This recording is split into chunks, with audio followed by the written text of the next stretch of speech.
Let's listen in to Prime Minister Narendra Modi.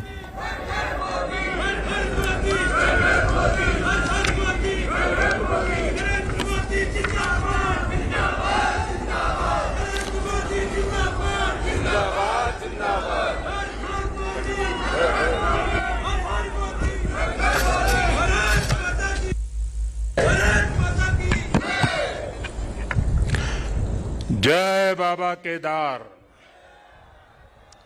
जय बाबा केदार, जय बाबा केदार।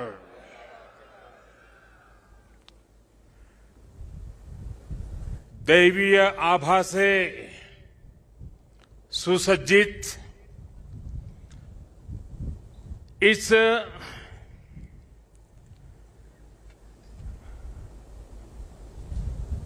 पवित्र कार्यक्रम में हमारे साथ मंच पर उपस्थित सभी वरिष्ठ महानुभाव, इस पावन पवित्र भूमि पर पहुंचे हुए सभी श्रद्धालुगण, आप सबको आदरपूर्वक मेरा नमस्कार।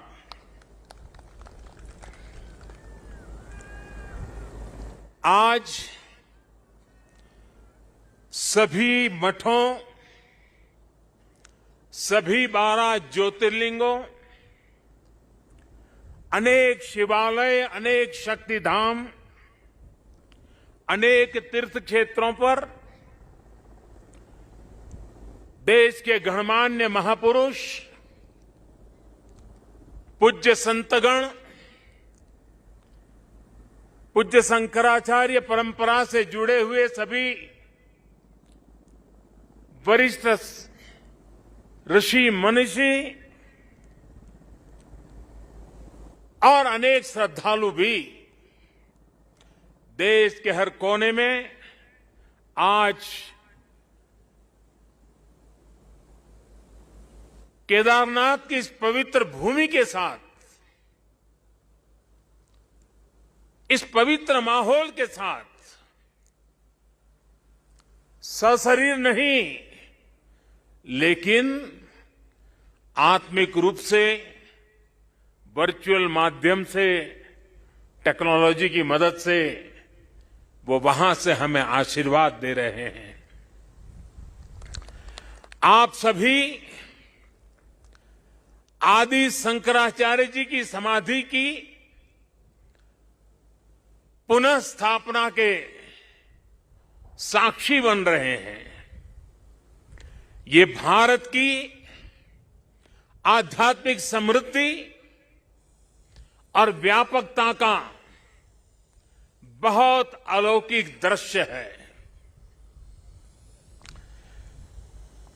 हमारा देश तो इतना विशाल है, इतनी महान ऋषि परंपरा है, एक से बढ़कर एक तपस्वी आज भी भारत के हर कोने में आध्यात्मिक चेतना को जगाते रहते हैं। ऐसे अनेक संतगण आज देश के हर कोने में और यहां भी हमारे साथ जुड़े हुए हैं। लेकिन संबोधन में अगर मैं सिर्फ उनका नामोल्लेख करना चाहूं तो भी शायद एक सप्ताह कम पड़ जाएगा, और अगर एकाध नाम छूट गया तो शायद मैं जीवन भर किसी पाप के बोझ में दब जाऊंगा। मेरी इच्छा होते हुए भी मैं इस समय सभी का नामोल्लेख नहीं कर पा रहा हूं, लेकिन मैं उन सबको आदरपूर्वक प्रणाम करता हूं। वे जहां से इस कार्यक्रम में जुड़े हैं, उनके आशीर्वाद हमारी बहुत बड़ी शक्ति है अनेक पवित्र कार्य करने के लिए उनके आशीर्वाद हमें एक शक्ति देंगे, ये मेरा पूरा भरोसा है।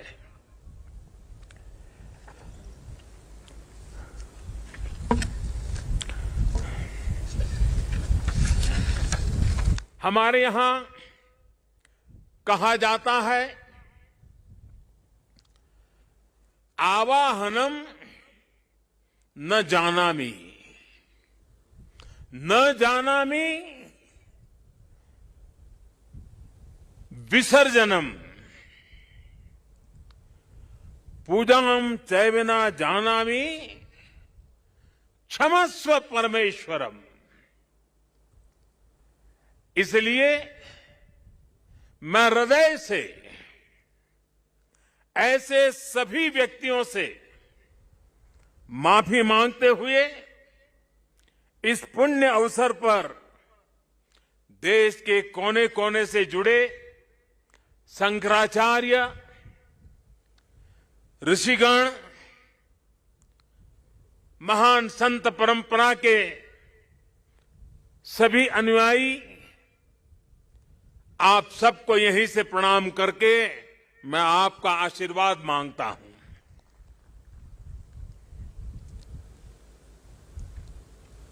साथियों, हमारी उपनिषदों में आदि शंकराचार्य जी की रचनाओं में कई जगह नेति नेति, जब भी देखो नेति नेति, एक ऐसा भाव विश्व नेति नेति कहकर एक भाव विश्व का विस्तार दिया गया है। रामचरितमानस को भी अगर हम देखें तो उसमें भी इस बात को दोहराया गया है, अलग तरीके से कहा गया है। रामचरितमानस में कहा गया है कि अभिगत अकथ अपार, अभिगत अकथ अपार, नेति नेति नित निगम कह, नेति नेति नित निगम कह।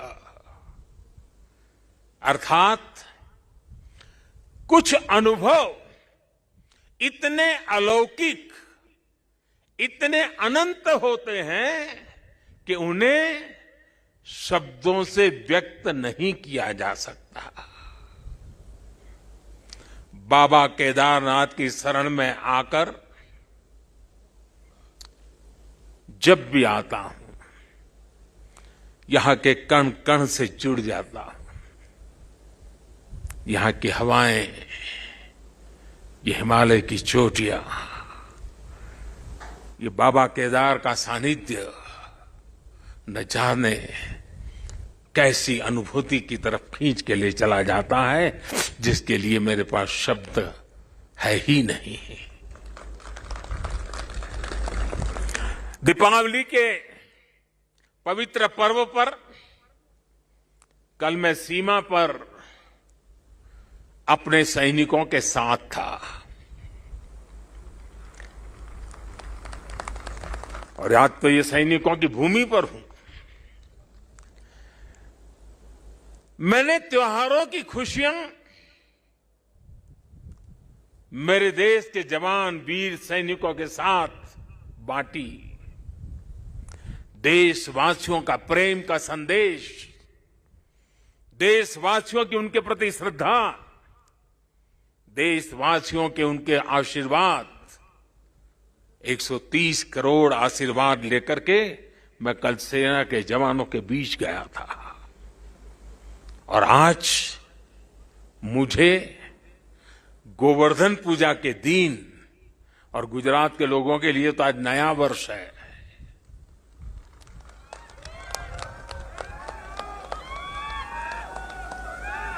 गोवर्धन पूजा के दिन केदारनाथ जी में दर्शन पूजन करने का मुझे सौभाग्य मिला है।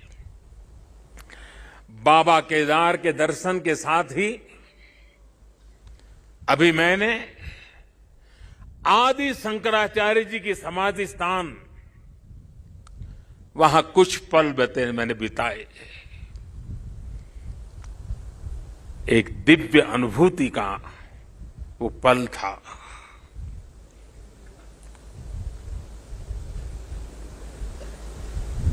सामने बैठते ही लग रहा था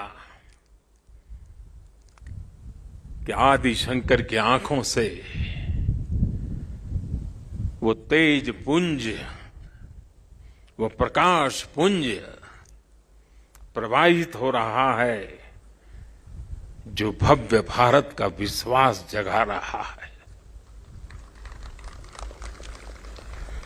शंकराचार्य जी की समाधि एक बार फिर और अधिक दिव्य स्वरूप के साथ हम सबके बीच है। इसके साथ ही सरस्वती तट पर घाट का निर्माण भी हो चुका है और मंदाकिनी पर बने पुल से गरुड़ चट्टी उस मार्ग को भी सुगम कर दिया गया है। और गरुड़ चट्टी का तो मेरा विशेष नाता भी रहा है। यहां एक दो लोग हैं पुराने जो पहचान जाते हैं। मैंने आपके दर्शन किए, मुझे अच्छा लगा। साधु तो चलता भला, यानी पुराने लोग तो चले गए हैं।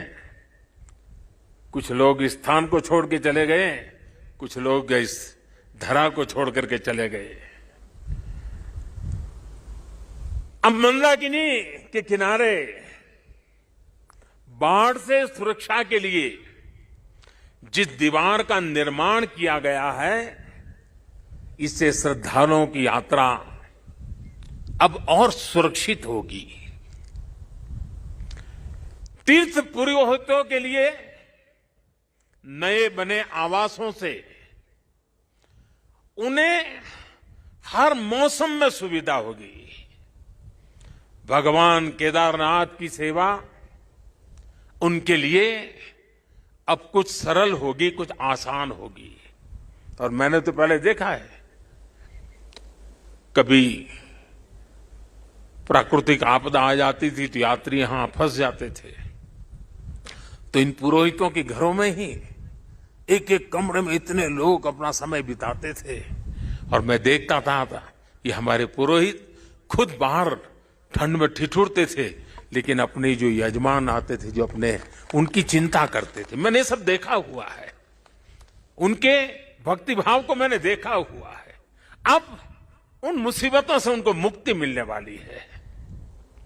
साथियों, आज यहां यात्री सेवाओं और सुविधाओं से जुड़ी कई योजनाओं का शिलान्यास भी हुआ है। पर्यटक सुविधा केंद्र का निर्माण हो, यात्रियों की और इस इलाके के लोगों की सुविधा के लिए आधुनिक अस्पताल हो, सारी सुविधाओं वाला अस्पताल हो, रेंज सेंटर हो, ये सभी सुविधा श्रद्धालुओं की सेवा का माध्यम बनेगी। उनके तीर्थाटन को अब कष्ट से मुक्त, केदार से युक्त, जय भोले के चरणों में लीन होने का यात्रियों को एक सुखद अनुभव होगा। साथियों, बरसों पहले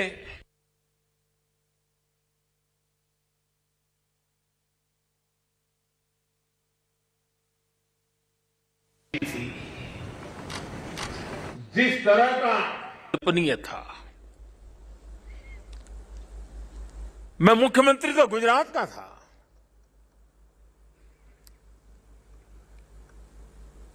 लेकिन मैं अपने आप को रोक नहीं पाया था। मैं यहां दौड़ा चला आया था। मैंने अपनी आंखों से उस तबाही को देखा था, उस दर्द को देखा था। जो लोग यहां आते थे वो सोचते थे कि क्या अब ये हमारा केदार धाम या हमारा केदारपुरी फिर से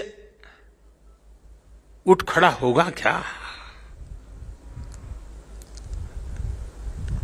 लेकिन मेरे भीतर की आवाज कह रही थी, ये पहले से अधिक आन बान शान के साथ खड़ा होगा।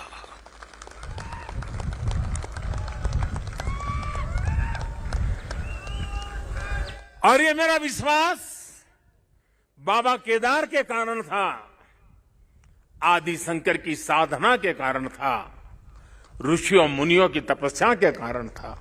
लेकिन साथ साथ कच्छ के भूकंप के बाद कच्छ को खड़ा करने का मेरे पास अनुभव भी था, और इसलिए मेरा विश्वास था। और आज वो विश्वास अपनी आंखों से साकार हुआ देखना, इससे बड़ा जीवन का क्या संतोष हो सकता है।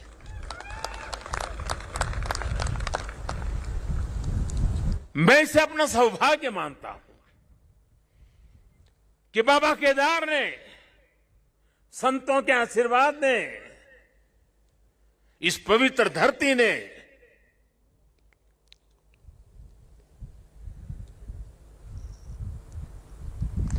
जिस मिट्टी ने, जिसकी हवाओं ने कभी मुझे पाला पोसा था,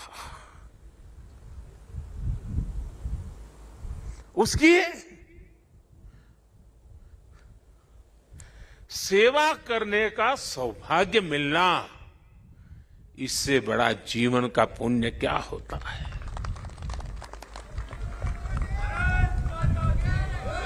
इस आदि भूमि पर शाश्वत के साथ आधुनिकता का ये मेल, विकास के ये काम भगवान शंकर की सहज कृपा का ही परिणाम है। ये ईश्वर नहीं क्रेडिट ले सकता, इंसान क्रेडिट नहीं ले सकता, ईश्वर कृपा ही इसकी हकदार है।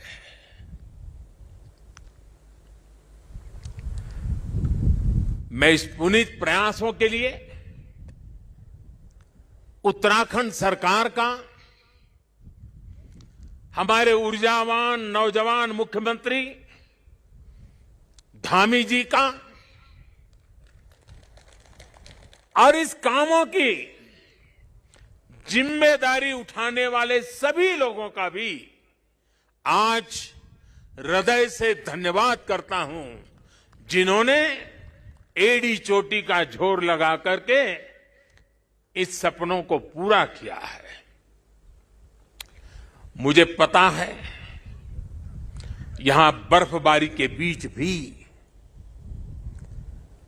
किस तरह, यानी पूरा साल भर काम करना मुश्किल है, यहां बहुत कम समय मिलता है, लेकिन बर्फबारी के बीच भी मेरे हमारे श्रमिक भाई बहन जो पहाड़ों के नहीं थे, बाहर से आए थे, वे ये ईश्वरीय कार्य मान करके बर्फ वर्षा के बीच भी, माइनस टेम्परेचर के बीच भी काम छोड़ करके जाते नहीं थे, काम करते रहते थे, तब जाकर के ये काम हो पाया है।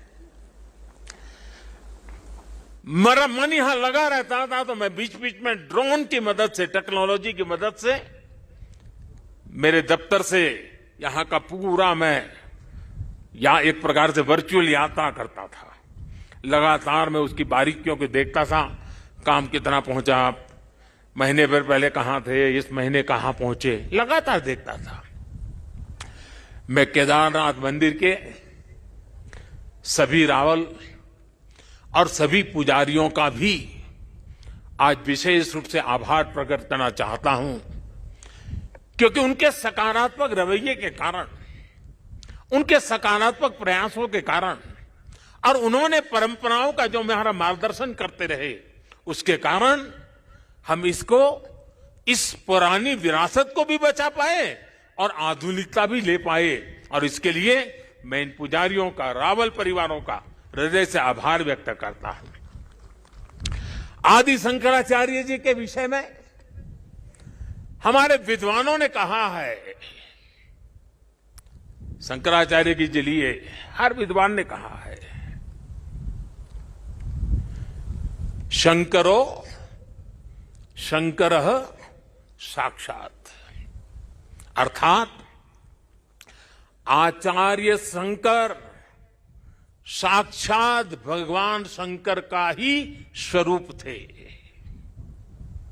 ये महिमा, ये देवत्व आप उनके जीवन के हर क्षण हम अनुभव कर सकते हैं। उसकी तरफ जरा नजर करें तो सारी स्मृतियां सामने आ जाती हैं। छोटी सी उम्र में, बालक उम्र में अद्भुत बोध,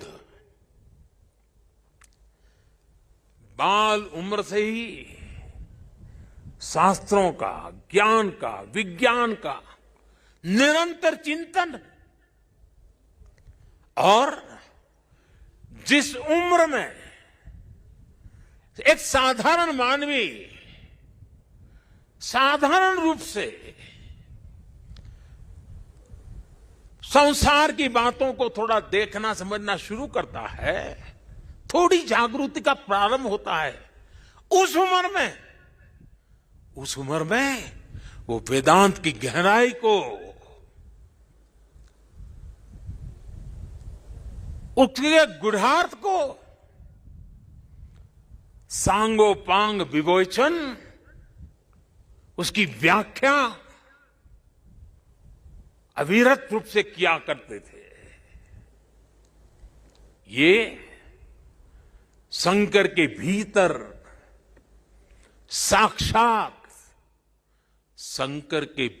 साक्षात शंकरत्व का जागरण के सिवा कुछ नहीं हो सकता है। ये शंकरत्व का जागरण था। यहां संस्कृत और वेदों के बड़े बड़े पंडित यहां भी बैठे हैं और वर्चुअली भी हमारे साथ जुड़े हैं। आप जानते हैं कि शंकर का संस्कृत में अर्थ बड़ा सरल है। शंकर का अर्थ संस्कृत में होता है शम करोति स शंकर, यानी जो कल्याण करे वही शंकर है। इस कल्याण को भी आचार्य शंकर ने प्रत्यक्ष प्रमाणित कर दिया था। उनका पूरा जीवन जितना असाधारण था, उतना ही वो जनसाधारण के कल्याण के लिए समर्पित थे। भारत और विश्व के कल्याण के लिए अहरनिश अपनी चेतना को समर्पित करते रहते थे। जब भारत राग द्वेष के भंवर में फंस करके अपनी एकजुटता को खो रहा था, तब यानी कितना दूर का संत देखते हैं, तब शंकराचार्य जी ने कहा था, न मे द्वेष रागो, न मे द्वेष रागो, न मे लोभ मोहो, मदो नैव मैं नैव मात्सर्य भाव। अर्थात राग द्वेष, लोभ मोह, ईर्ष्या, अहम, ये सब हमारा स्वभाव नहीं है। जब भारत की जाति पंथ की सीमाओं से बाहर देखने की शंकाओं आशंकाओं को ऊपर उठने की मानव जात को जरूरत थी, तब समाज में चेतना फूकी और आदि शंकर ने कहा, न मे मृत्यु शंका न मे जाति भेद, यानी नाश विनाश की शंकाएं जात पात के भेद से हमारी परंपरा का कोई लेना देना नहीं है, हिस्सा नहीं है। हम क्या है, हमारा दर्शन और विचार क्या है, ये बताने के लिए आदि शंकर ने कहा, चिदानंद रूप शिवोहम शिवोहम, चिदानंद रूप शिवोहम शिवोहम। अर्थात आनंद स्वरूप शिव हम ही है। जीवत्व से ही शिवत्व है। और अद्वैत का सिद्धांत, कभी कभी अद्वैत के सिद्धांत को समझाने के लिए बड़े बड़े ग्रंथों की जरूरत पड़ती है। मैं तो इतना विद्वान नहीं हूं। मैं तो सरल भाषा में अपनी बात समझता हूं और मैं इतना ही कहता हूं, जहां द्वैत नहीं है वही तो अद्वैत है। शंकराचार्य जी ने भारत की चेतना में फिर से प्राण फूके और हमें हमारी आर्थिक परमार्थिक उन्नति का मंत्र दिया। उन्होंने कहा, ज्ञान विहीन, देखिए ज्ञान की उपासना की महिमा हमारा कितना महत्व रखता है। ज्ञान विहीन सर्वमतेन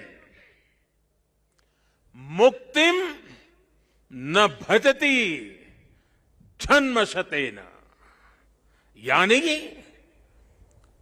दुख कष्ट और कठिनाइयों से हमारी मुक्ति का एक ही मार्ग है और वो है ज्ञान। भारत की ज्ञान की, विज्ञान और दर्शन की जो कालातीत परंपरा है, उसे आदि शंकराचार्य जी ने फिर से पुनर्जीवित किया, चेतना भर दी। साथियों, एक समय था जब अध्यात्म को, धर्म को केवल रूढ़ियों से जोड़कर,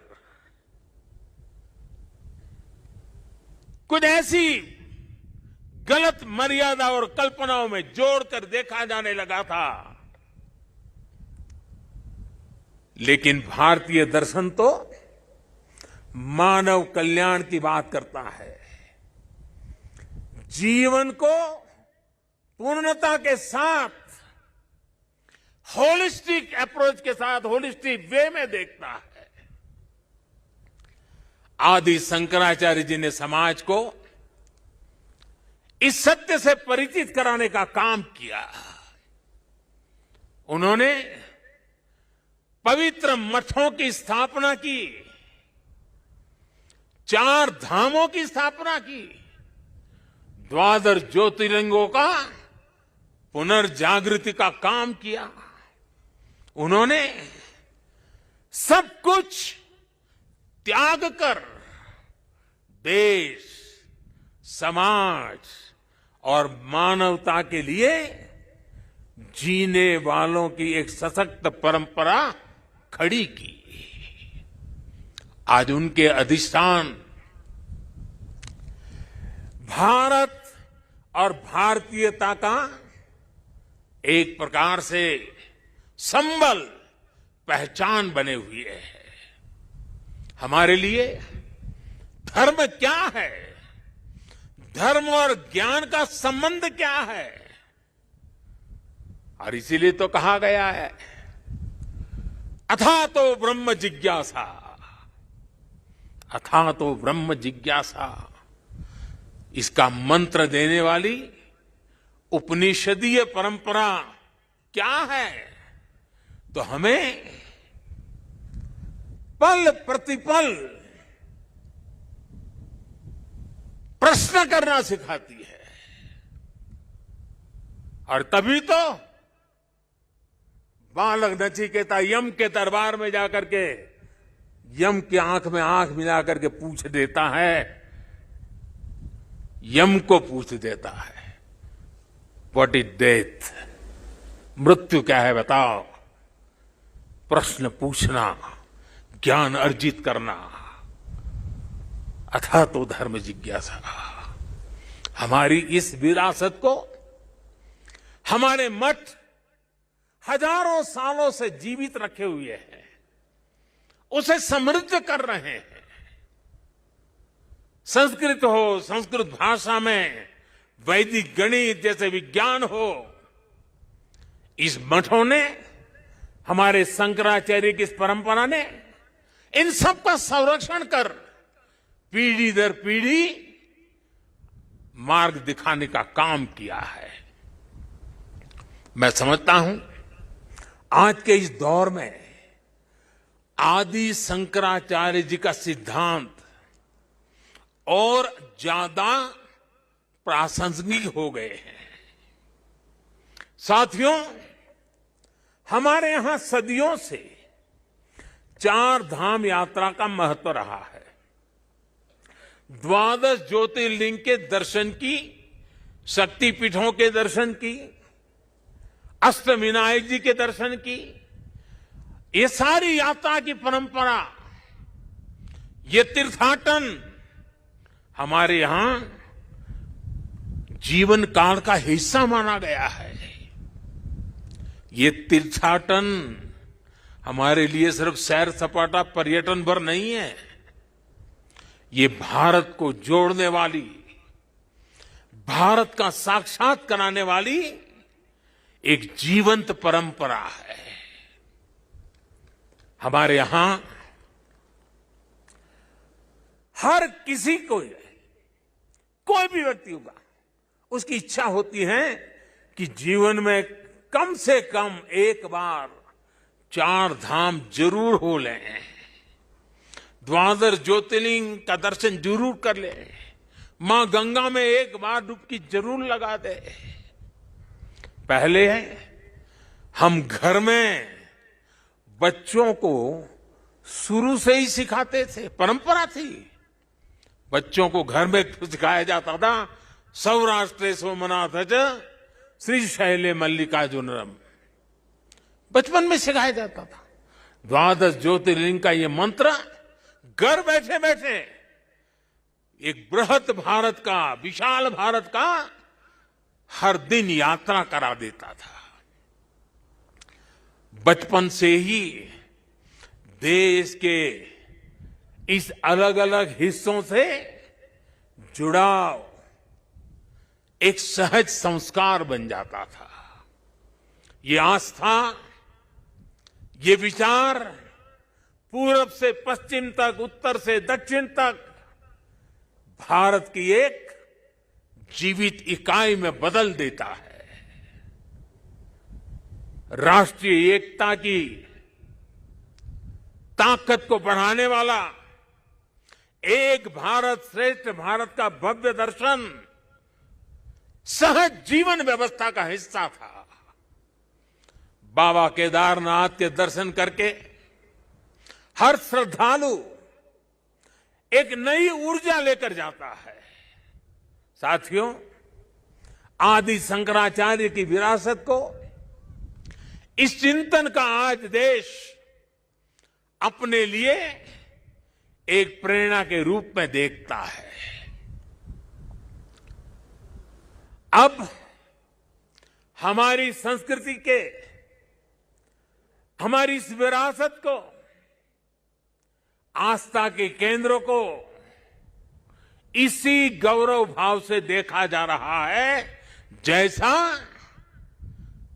देखा जाना चाहिए था। आज अयोध्या में भगवान श्री राम का भव्य मंदिर पूरे गौरव के साथ बन रहा है। अयोध्या को उसका गौरव सदियों के बाद वापस मिल रहा है। अभी 2 दिन पहले अयोध्या में दीपोत्सव का भव्य आयोजन और पूरी दुनिया ने उसे देखा है। भारत का प्राचीन सांस्कृतिक स्वरूप कैसा रहा होगा, आज हम इसकी कल्पना कर सकते हैं। इसी तरह उत्तर प्रदेश में ही काशी का भी कायाकल्प हो रहा है। विश्वनाथ धाम का कार्य बहुत तेज गति से अब तो पूर्णता की तरफ आगे बढ़ रहा है।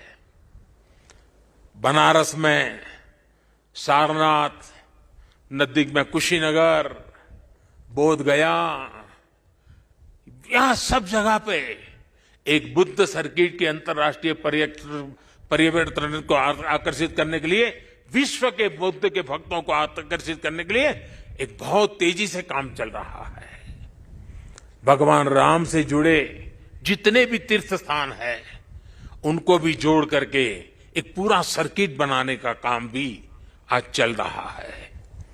मथुरा वृंदावन में भी विकास के साथ साथ यहां की शुचिता, पवित्रता को लेकर संतों की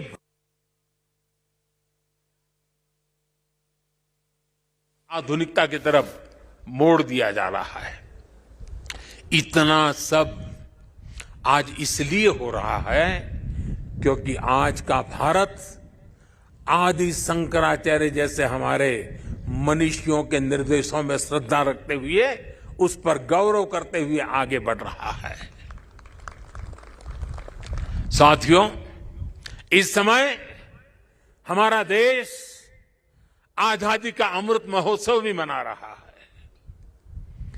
देश अपने भविष्य के लिए, अपने पुनर्निर्माण के लिए नए संकल्प ले रहा है।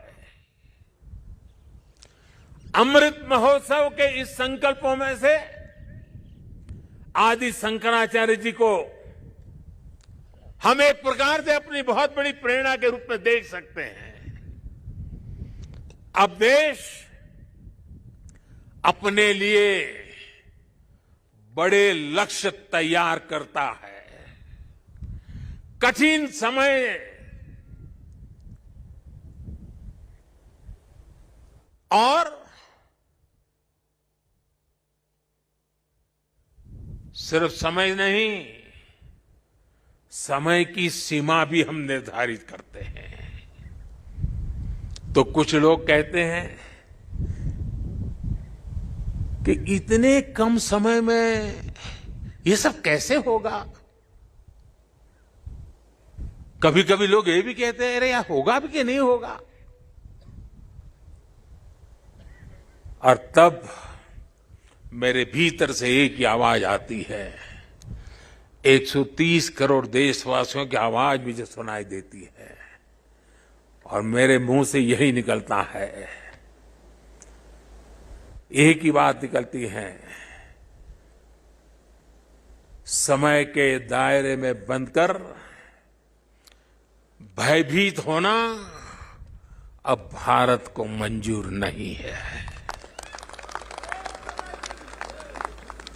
आप देखिए, आदि शंकराचार्य जी को छोटी सी आयु थी, घर बार परिवार छोड़ दिया, सन्यासी बन गए। कहां केरल का कालड़ी और कहां केदार, कहां से कहां चल पड़े, सन्यासी बने। बहुत ही कम आयु में इस पवित्र भूमि में उनका शरीर इस धरती से विलीन हो गया। अपने इतने कम समय में उन्होंने भारत के भूगोल को चैतन्य कर दिया, भारत के लिए नया भविष्य गढ़ दिया। उन्होंने जो ऊर्जा प्रज्वलित की वो आज भी भारत गतिमान बनाए हुए है। आने वाले हजारों साल तक ये गतिमान बनाए रखेगी। इसी तरह स्वामी विवेकानंद जी को देखिए, स्वाधीनता संग्राम में अनेक सेनानियों को देखिए। ऐसी कितनी ही महान आत्माएं, महान विभूतियां इस धरती पर आकर यहां प्रकट हुई, जिन्होंने समय की सीमाओं का उल्लंघन कर छोटे से कालखंड में कई युगों को गढ़ दिया। ये भारत इन महान विभूतियों की प्रेरणाओं पर चलता है। हम शाश्वत को एक प्रकार से स्वीकार करते हुए हम क्रियाशीलता पर विश्वास करने वाले लोग हैं।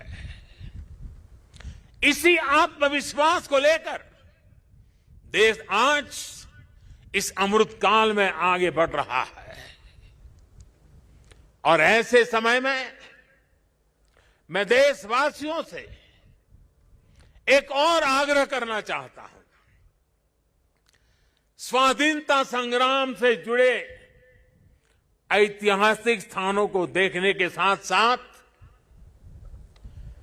ऐसे पवित्र स्थानों को भी ज्यादा से ज्यादा जाएं, नई पीढ़ी को लेकर के जाएं, परिचित कराएं, मां भारती का साक्षात्कार करें, हजारों साल की महान परंपरा की चेतना को अनुभूति करें।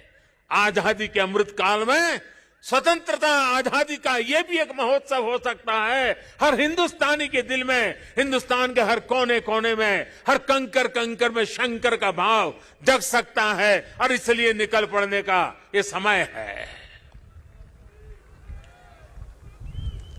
जिन्होंने गुलामी के सैकड़ों वर्षों के कालखंड में हमारी आस्था को बांध करके रखा, हमारी आस्था को कभी खरोच तक नहीं आने दी। गुलामी के कालखंड में ये छोटी सेवा नहीं थी। क्या आजादी के कालखंड में उस महान सेवा को उसको पूजना, उस पर तर्पण करना, वहां तप करना, साधना करना, क्या हिंदुस्तानी का नागरिक का कर्तव्य नहीं है? और इसलिए मैं कहता हूं, एक नागरिक के तौर पर हमें इन पवित्र स्थानों को भी दर्शन करने के लिए जाना चाहिए। उन स्थानों की महिमा को जानना चाहिए।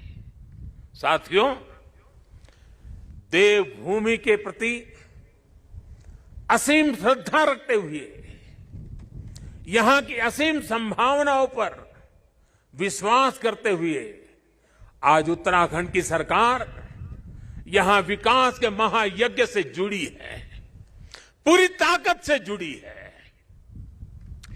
4 धाम सड़क परियोजना पर तेजी से काम हो रहा है। चारों धाम हाईवे से जुड़ रहे हैं। भविष्य में यहां केदारनाथ जी तक श्रद्धालु केवल कार के जरिए आ सके, इससे जुड़ी प्रक्रिया भी शुरू हो गई है। यहां पास में हो पवित्र हेमकुंड साहब जी हैं। हेमकुंड साहब जी के दर्शन आसान हो इसके लिए वहां भी रोपवे बनाने की दिशा में तैयारियां चल रही हैं। इसके अलावा ऋषिकेश और कर्णप्रयाग को रेल से भी जोड़ने का प्रयास हो रहा है।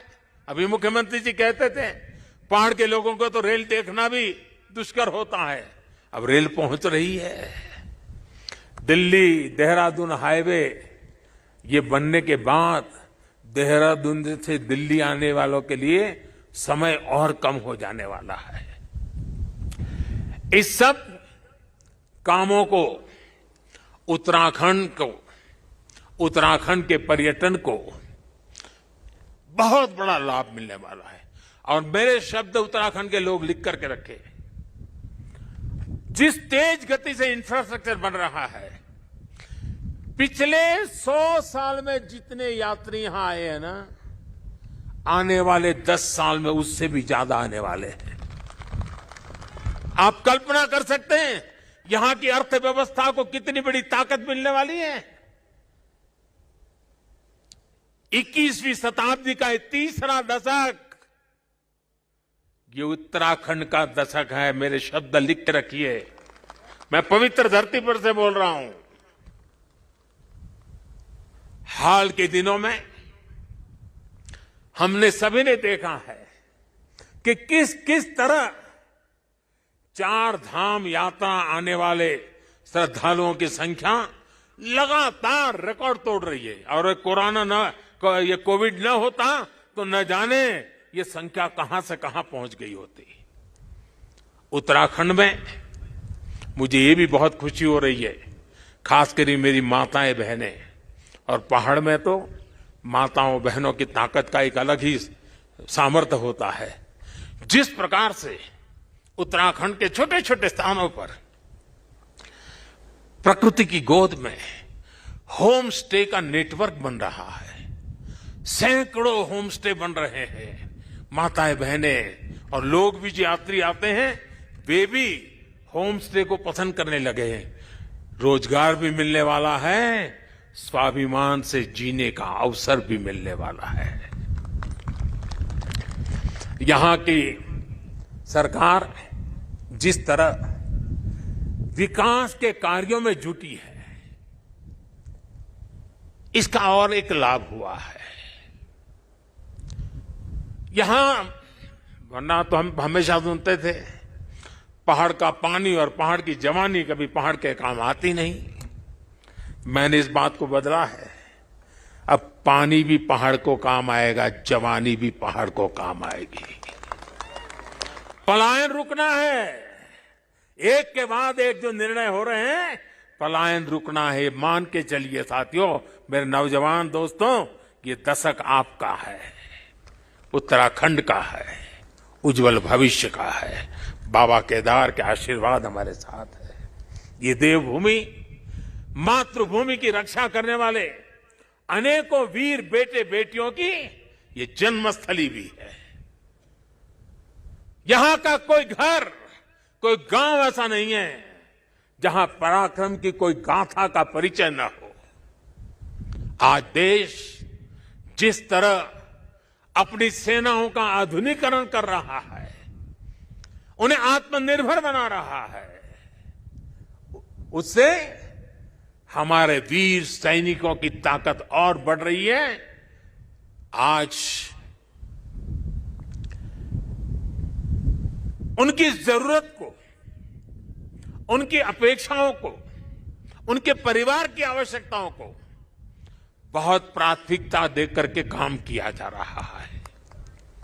ये हमारे ही सरकार है जिसने 1 रैंक 1 पेंशन की 4 दशक पुरानी मांग को पिछली शताब्दी की मांग इस शताब्दी में मैंने पूरी की।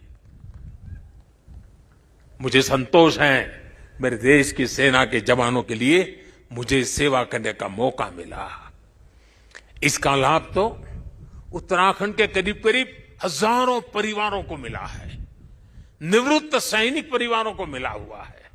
साथियों, उत्तराखंड ने कोरोना के खिलाफ लड़ाई में जिस तरह का अनुशासन दिखाया, वो भी बहुत अभिनंदनीय है, सराहनीय है। भौगोलिक कठिनाइयों को पार कर आज उत्तराखंड के लोगों को 100% सिंगल डोज का लक्ष्य हासिल कर लिया है। ये उत्तराखंड को ताकत का दर्शन कराता है, उत्तराखंड के सामर्थ्य को दिखाता है। और जो लोग पहाड़ों से परिचित हैं ना, उनको पता है कि ये काम आसान नहीं होता है। घंटों घंटों तक पहाड़ की चोटियों पर जाकर के 2 या 5 परिवार को वैक्सीनेशन दे करके रात रात चल करके घर पहुंचना होता है। कष्ट कितना होता है मैं अंदाज लगा सकता हूं। उसके बाद भी उत्तराखंड ने काम किया है। क्यों? उत्तराखंड के एक एक नागरिक की जिंदगी बचानी है। और इसके लिए मुख्यमंत्री जी आपको, आपकी टीम को मैं बधाई देता हूं। आज मुझे विश्वास है कि जितनी ऊंचाइयों पर उत्तराखंड बसा है, जितनी ऊंचाइयों पर उत्तराखंड बसा है, उससे भी ज्यादा ऊंचाइयों को मेरा उत्तराखंड हासिल करके रहेगा।